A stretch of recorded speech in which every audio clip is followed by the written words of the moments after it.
Welcome to this Getting Started guide to the Concatenate function in AIRT Magic Excel add-in. The shortcoming of Excel's Concatenate function include an ability to concatenate a whole range, and also is not possible to input a separator between the items. You need a list of data. Within the AIRT ribbon, click on Concat. Select the range of cells to be concatenated.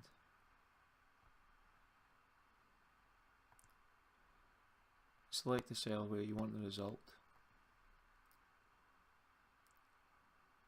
and type any characters you want to separate each item, in this case semicolon, and click OK.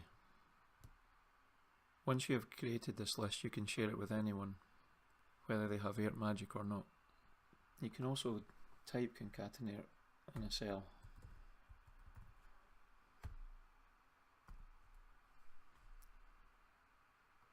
Again, select the list of items.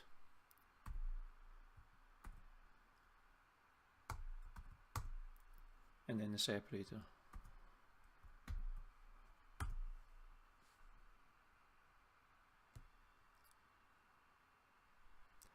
If you use this second method, it will only work for someone else if they have the AIRT Magic add-in. Thanks for watching. Please check out our other videos and download the free trial of AIRT Magic if you haven't already done so.